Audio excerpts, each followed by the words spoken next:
Saludos cordiales. Ahora veremos el capítulo 29, Fármacos para las cefaleas. Introducción.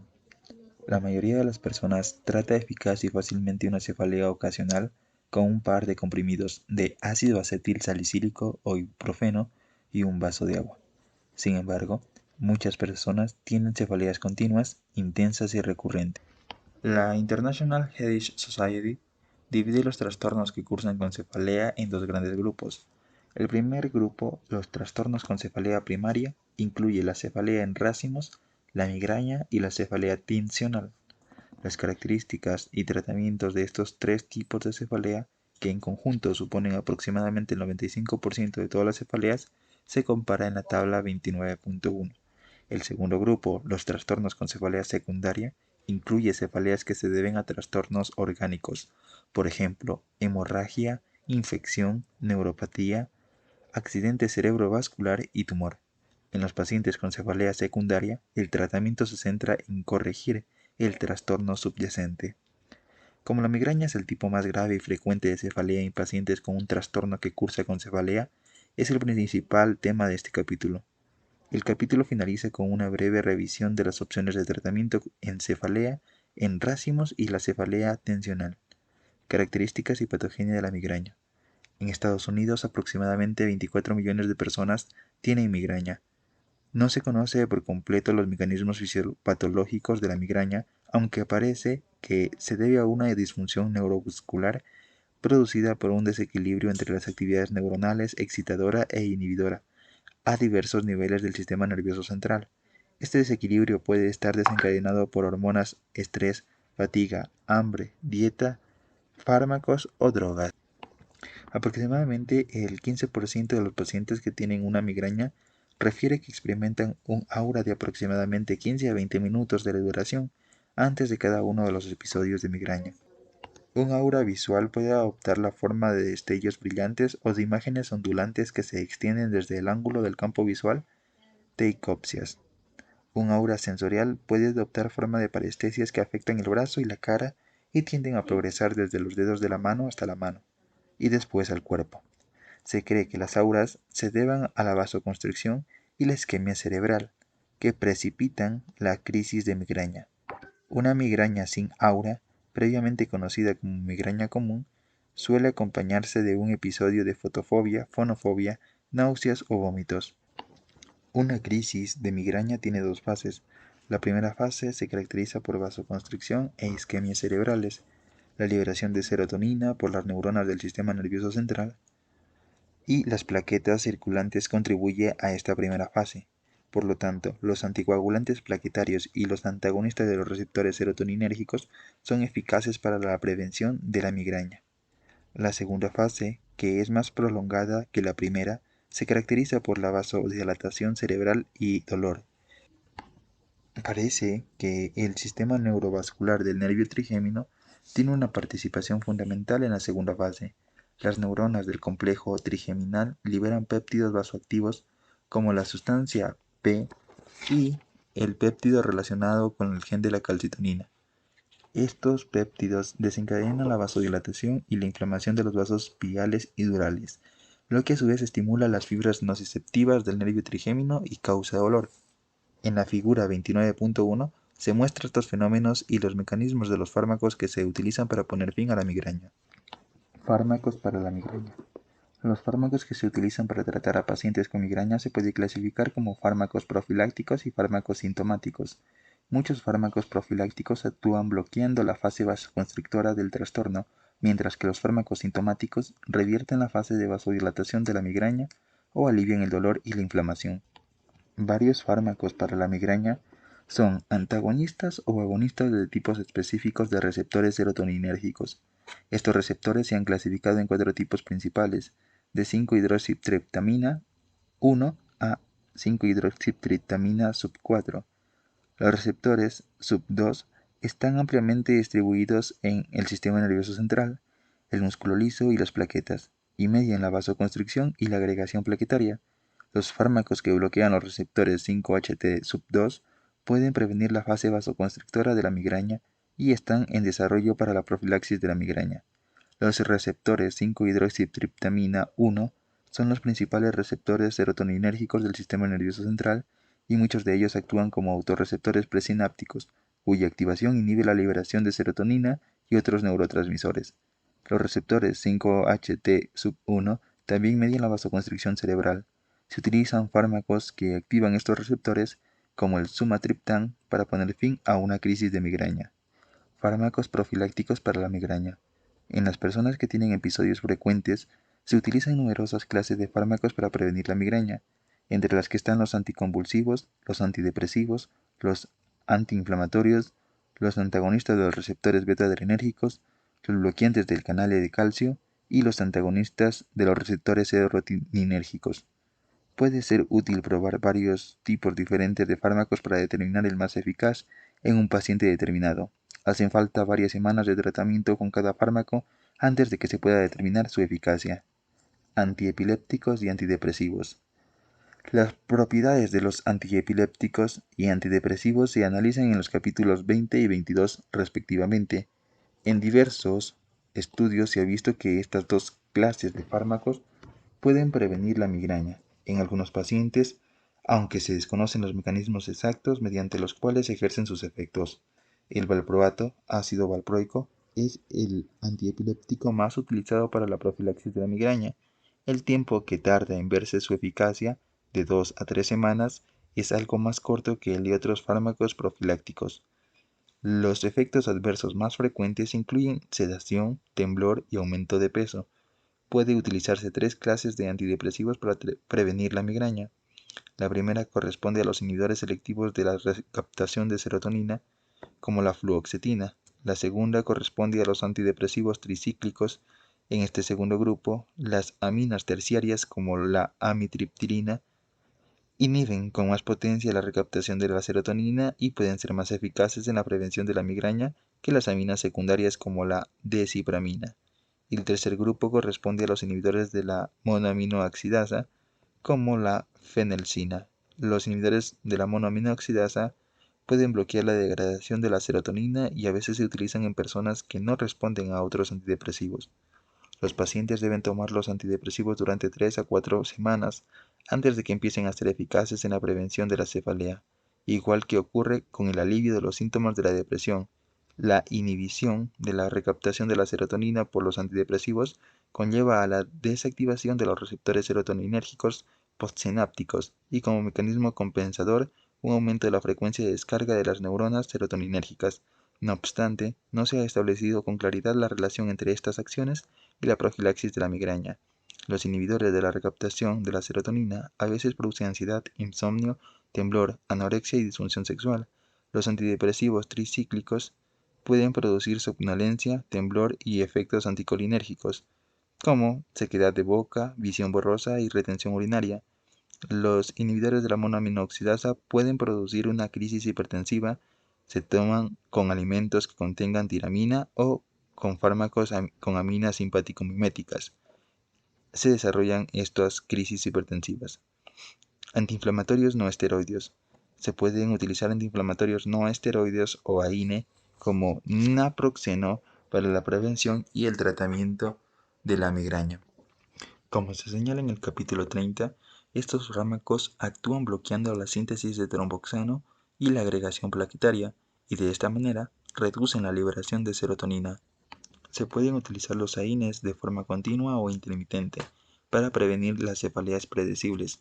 Por ejemplo, la administración desde una semana antes hasta el final de la menstruación puede prevenir la migraña asociada al ciclo menstrual. Antagonistas de los receptores beta-adrenérgicos. De los diversos tipos de antagonistas de los receptores beta-adrenérgicos de que se dispone, solamente los beta-bloqueantes sin actividad simpático-mimética intrínseca son eficaces para la prevención de la migraña. Un ejemplo de beta-bloqueantes eficaz es el timolol. Otro ejemplo, el propanolol, se utiliza mucho para la profilaxis de la migraña, aunque puede producir más efectos adversos en el sistema nervioso central que el timolol. Se desconoce el mecanismo de acción de los beta-bloqueantes en la profilaxis de la migraña. Estos fármacos pueden atenuar la segunda fase de la migraña bloqueando la vasodilatación mediada por los receptores beta-2 adrenérgicos. También puede reducir la agregación plaquetaria y reducir la liberación de serotonina desde las plaquetas. Antagonistas de los canales de calcio.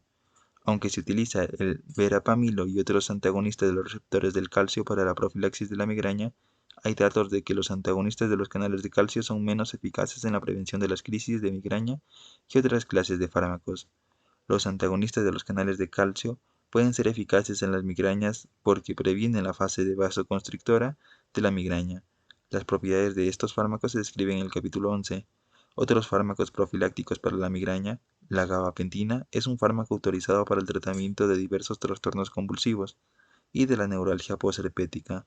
Tiene una eficacia moderada en la prevención de la aparición de migrañas con pocos efectos adversos, aunque se sabe que la gabapentina incrementa la acción del ácido gamma-aminobutírico cuando se usa para el tratamiento de los trastornos convulsivos. Sus acciones en el tratamiento de la migraña no están claras. Recientemente se ha aprobado el fármaco cosmético toxina botulínica A para la prevención de la migraña. Se desconoce su mecanismo de acción exacto, sin embargo se sabe que interrumpe la neurotransmisión de la acetilcolina, impidiendo la fusión de las vesículas con la membrana de terminación presináptica. Se analiza con más detalle en el capítulo 6. Fármacos sintomáticos para la migraña. Se pueden utilizar numerosos fármacos para poner fin a una migraña después de que ya ha comenzado. La mayoría de estos fármacos son agonistas de los receptores serotoninérgicos sub-1D y 1B. En la figura 29.1 se muestran los lugares de acción. Agonistas de los receptores 5-hidroxitriptamina 1D, 1B. Fármacos ergotamínicos.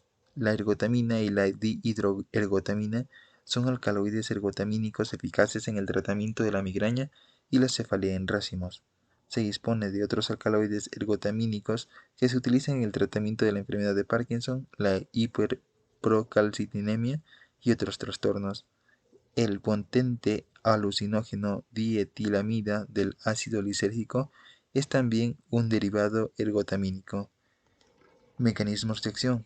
La ergotamina y la dihidroergotamina se aíslan en las partes de sustancias producidas por Claviceps purpurea, un hongo que se descubrió por primera vez creciendo en los granos del centeno. La ergotamina y DHE alivian la migraña principalmente activando los receptores serotoninérgicos 5-hidroxitriptamina 1D y 1B a varios niveles del sistema neurovascular trigeminal. La actividad agonista de los receptores 5-hidroxitriptamina 1D y 1B de los vasos sanguíneos cerebrales produce vasoconstricción, lo que permite la inversión de la vasodilatación que contribuye a la cefalea pulsátil de la migraña. La estimulación de los receptores 5HT, 1D, 1B de las terminaciones nerviosas del trigémino también inhiben la liberación de péptidos que producen vasodilatación, inflamación neurógena y dolor. Por último, la estimulación de los receptores 5HT, 1D, 1B en el trono del encéfalo previene la activación de las fibras transmisoras del dolor. Farmacocinética y farmacología. Los alcaloides ergotamínicos tienen una máxima eficacia cuando se administran en las fases tempranas de una crisis de migraña. La ergotamina está comercializada en formulaciones parenterales, orales y rectales. Cuando se administra por vía oral tiene un inicio de acción relativamente lento por su escasa biodisponibilidad oral, aunque está disponible como supositorio rectal para su uso en pacientes con náuseas y vómitos. Realmente puede empeorar estos síntomas al estimular el centro del vómito. Algunos preparados orales y rectales de ergotamina contienen cafeína, que parece incrementar la absorción de la ergotamina y también puede dejar un efecto vasoconstrictor leve que ayuda a aliviar la migraña. La dihidroergotamina está disponible en preparados intranasales e inyectables. El preparado intranasal que ha sido aprobado recientemente como método para administrar la dihidroergotamina y tiene un inicio de acción moderadamente rápido. El preparado de dihidroergotamina inyectable que habitualmente tiene una acción más rápida y fiable que los diversos preparados de ergotamina se puede administrar por vía subcutánea, intramuscular o intravenosa. Cuando se administra por vía parenteral, la dihidroergotamina suele administrarse con un antiemético como el antagonista de los receptores dopaminérgicos metoclopramida para prevenir las náuseas y los vómitos inducidos por el fármaco.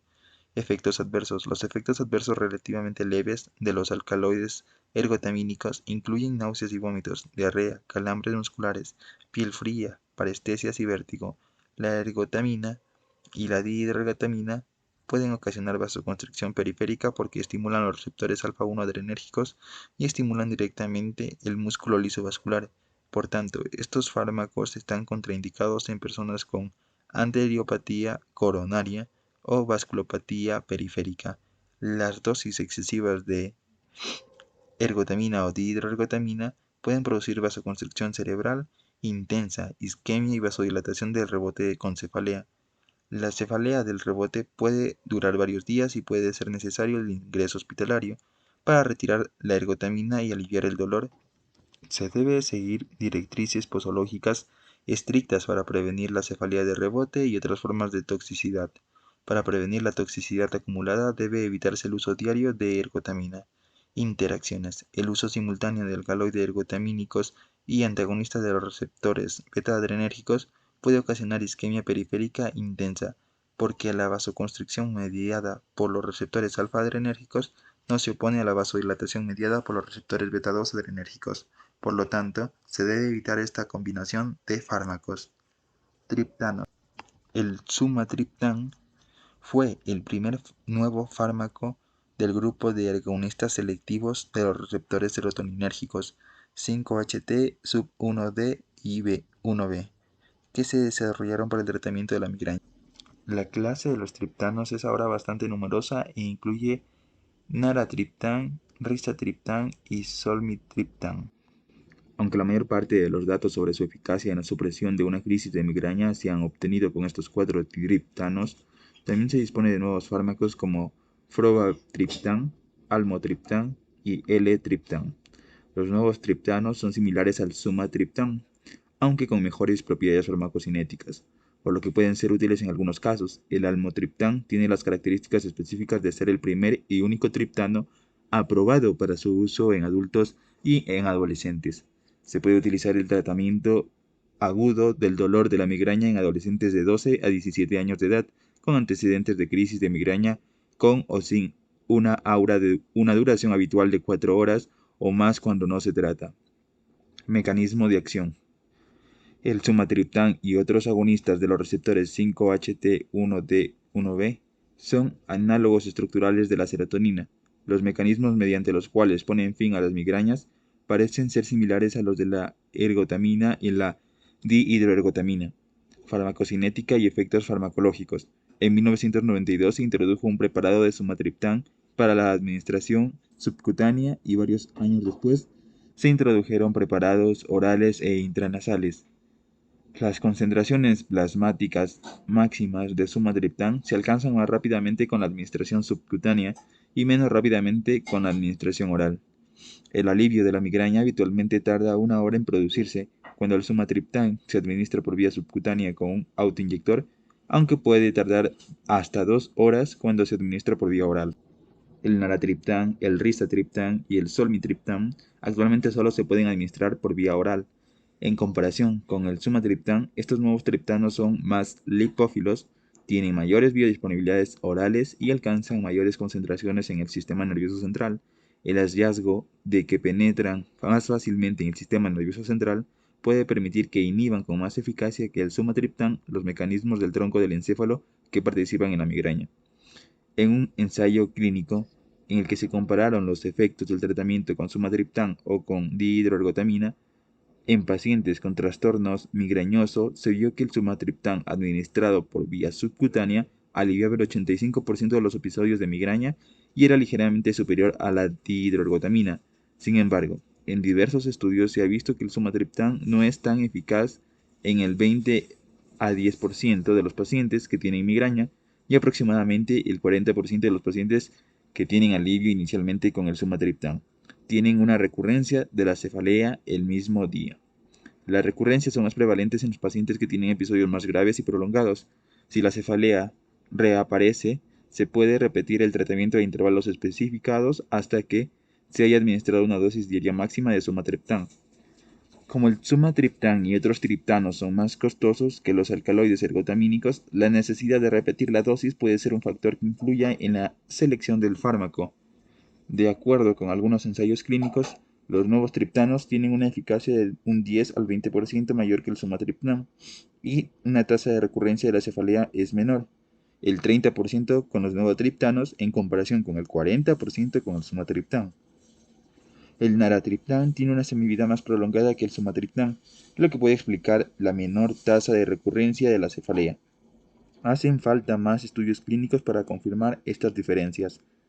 Efectos adversos e interacciones. En ensayos clínicos, la incidencia de opresión torácica, debilidad, somnolencia y mareo en los pacientes tratados con un triptano fue de casi el 50%, mientras que la incidencia en los pacientes tratados con un placebo fue de aproximadamente el 30%.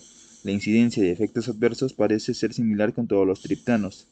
Se ha dicho y descrito que los triptanos producen sensaciones de hormigueo o quemazón anormales, paréstesis en la piel de varias partes del cuerpo.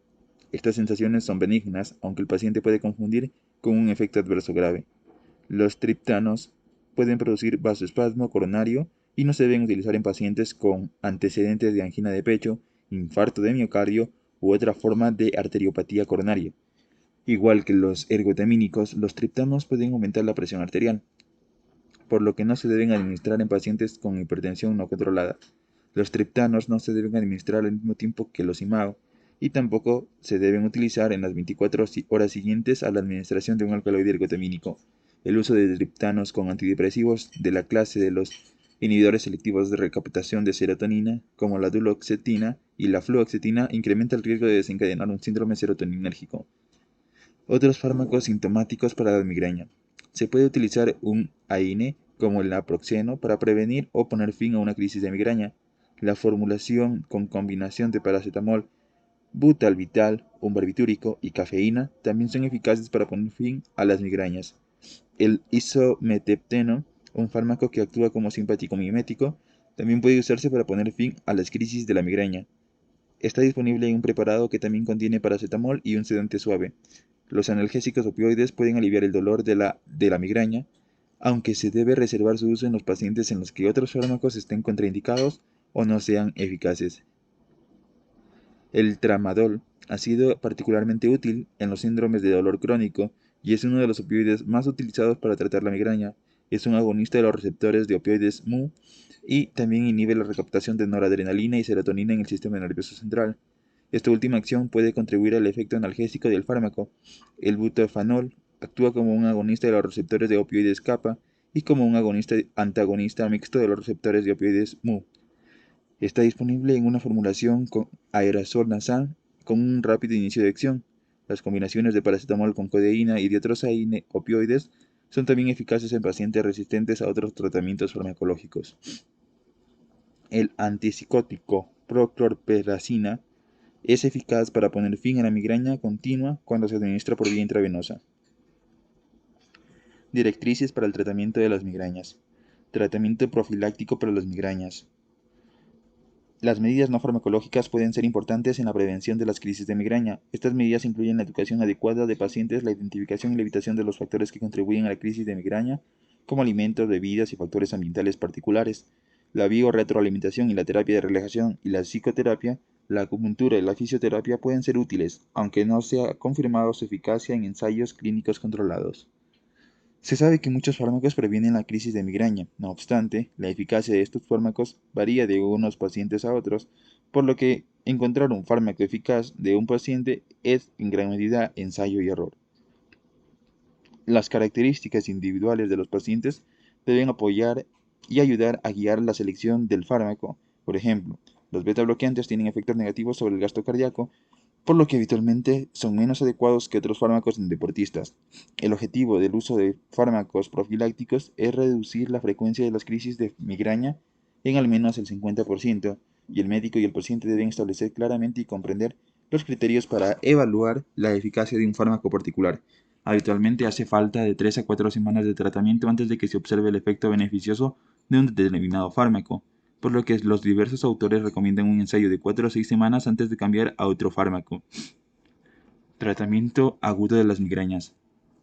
El fármaco ideal para poner fin a una migraña debe actuar rápidamente, ser muy eficaz y tener una baja capacidad de producir efectos adversos graves. Ninguno de los fármacos que se dispone cumple con todos estos criterios.